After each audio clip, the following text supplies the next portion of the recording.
Halo semuanya, selamat datang di pembahasan kita kali ini.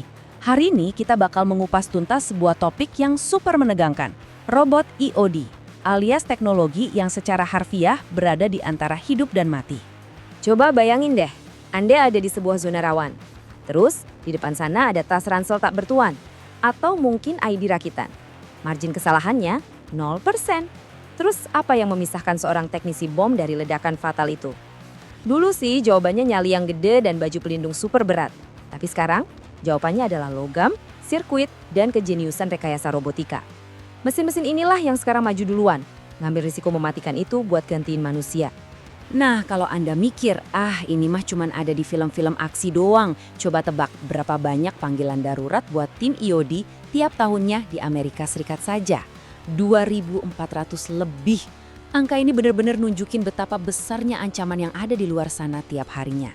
Mulai dari paket mencurigakan di fasilitas umum sampai operasi anti-terorisme yang serius. Dengan ribuan insiden per tahun, asisten robotik kayak gini tuh udah bukan lagi barang mewah, tapi benar-benar kebutuhan operasional yang mutlak.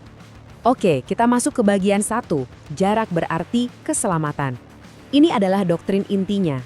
Semua teknologi yang bakal kita omongin hari ini itu bermuara pada satu filosofi sederhana. Jarak berarti keselamatan. Di dunia penjinakan bom, jarak itu adalah sahabat terbaik Anda. Semakin jauh Anda dari titik ledak, ya semakin tinggi peluang Anda buat pulang ke rumah dengan selamat. Ini aturan fundamental banget yang bikin sistem robotik tak berawak jadi andalan utama pasukan penjinak bom di seluruh dunia. Jadi, setiap komponen dari robot EOD ini dirancang cuma buat satu tujuan. Mastiin operator manusia ada di luar radius ledakan. Kalaupun amit-amit skenario terburuk terjadi dan bomnya meledak, kita cuma kehilangan alat keras yang bisa dibeli lagi, bukan nyawa manusia yang jelas-jelas nggak tergantikan. Lanjut ke bagian 2, anatomi robot EOD, dirancang untuk bertahan. Terus gimana sih sebenarnya mesin-mesin ini dirakit sampai bisa tahan banting di lingkungan yang super bahaya? Kalau kita bedah komponen intinya, robot EOD ini ibarat mahakarya mekatronik dengan 4 pilar utama. Pertama, manuverabilitas.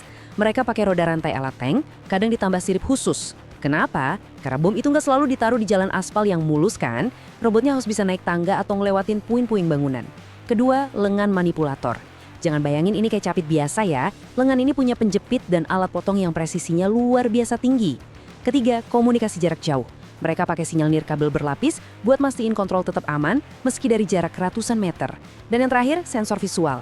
Ada kamera resolusi tinggi di mana-mana yang ngasih pandangan 360 derajat buat pengintaian super detail. Nah, gambar ini nih yang ngasih lihat secara nyata gimana teori tadi dipraktekin di lapangan. Ini adalah robot Andros, salah satu platform kelas berat yang paling sering dipakai. Lihat deh gimana lengan manipulatornya yang fleksibel banget itu menangani tas ransel yang mencurigakan. Lengannya ini sendiri meniru rentang gerak lengan kita loh. Ada sendi bahu, siku, dan pergelangan tangan. Jadi dia bisa masuk ke sudut-sudut sempit dengan keseimbangan yang pas banget. Presisi tingkat dewa kayak gini benar-benar harga mati kalau lagi ngadepin ransel yang siapa tahu di dalamnya ada pemicu jebakan. Sekarang kita masuk ke bagian 3, dari mikro hingga kelas berat. Gudang senjata EOD. Satu hal yang perlu Anda tahu, dunia EOD ini spektrum ancamannya luas banget. Jadi nggak ada tuh cerita satu robot buat semua masalah. Kebutuhan militer di medan perang terbuka jelas beda jauh sama kebutuhan polisi di gang-gang sempit perkotaan. Misalnya nih, di sebelah kiri ada Packbot. Ini unit portable seberat sekitar 10 kiloan yang populer di awal 2000-an. Desainnya ringkas banget sampai bisa dimasukin ke ransel prajurit buat inspeksi kilat. Coba bandingin sama yang di kanan, robot taktis seri Talon yang beratnya nyaris 52 kg. Ini platform kelas berat yang bisa ngangkat beban berat. Jadi ya, beda ancaman dan beda lokasinya, beda juga alat tempurnya. Kalau kita perhatiin tabel ini, ada pola yang jelas banget antara berat robot, tingkat kebebasan gerak lengannya atau degrees of freedom, sama harganya. Packbot yang portable tadi, lengannya punya 5 tingkat kebebasan gerak. Naik dikit ke kelas yang agak berat kayak Talon, kita dapat 6. Terus buat raksasa kayak Andros, yang beratnya nyaris 2,5 kuintal, lengannya punya 7 tingkat kebebasan buat manuver yang super duper kompleks. Tapi coba dilirik estimasi biayanya, semuanya nongkrong di angka $150.000 ke atas. Ini bener-bener investasi operasional yang luar biasa besar buat tiap platformnya. Skala ukuran mesin-mesin ini juga bener-bener ekstrim. Di satu sisi, kita punya Throbots yang beratnya nggak nyampe 10 kilo. Secara harfiah, ini robot mini yang bisa dilempar aja sama prajurit ke dalam ruangan buat dapetin video, tanpa harus masuk ngebahayain nyawa. Terus di sisi ekstrim lainnya, buat operasi pembersihan berskala masif, ada robot yang beratnya lebih dari 1,5 ton. Bayangin, alat berat yang dimodifikasi jadi tanpa awak. Monster-monster besi ini dipakai sama insinyur tempur buat nyingkirin ranjau atau mindahin kendaraan yang dicurigai bawa bom bertenaga besar. Masuk ke bagian 4, pertaruhan kesiapan. Upaya tak kasat mata. Nah, dari semua kecanggihan perangkat keras yang kita bahas tadi, itu semua bakal percuma tanpa pemeliharaan yang ketat. Ada kontras yang bikin merinding di sini. Di satu sisi, biaya rata-rata satu robot IOD secara keseluruhan itu bisa nyentuh $320.000 lebih. Aset finansial yang masif banget. Tapi di sisi lain, tahu nggak berapa harga yang bisa ditolerir kalau sampai robot ini gagal fungsi pas operasi dan ngorbanin nyawa? $0.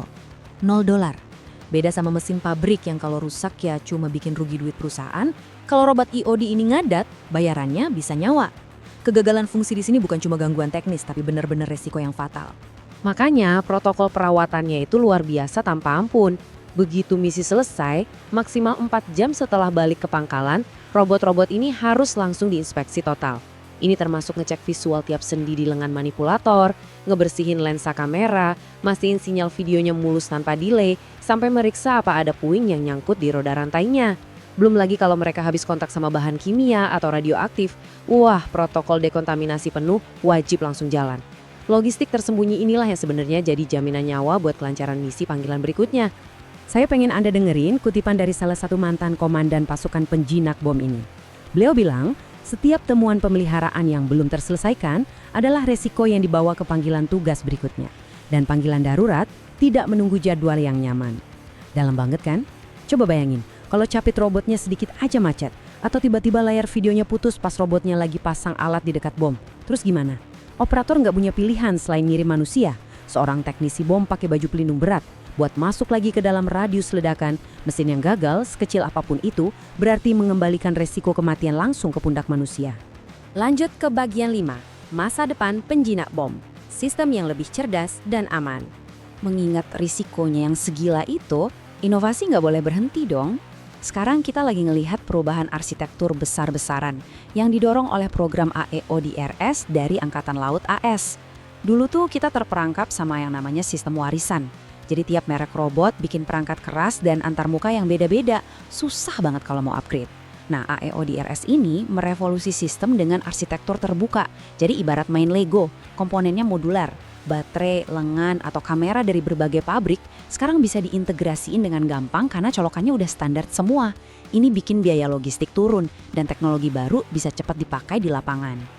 Selain sistem yang modular, kecerdasan buatan juga mulai beraksi lewat fitur operator assist. Gini deh, ngendaliin robot pelan-pelan ngelewatin rintangan itu nguras konsentrasi banget buat si operator. Nah, dengan navigasi cerdas ini, operator sekarang tinggal klik aja titik target di layar. Terus, si robot bakal merencanakan rute paling aman secara otonom dan nyetir sendiri ke lokasi itu. Ini benar-benar terobosan penting.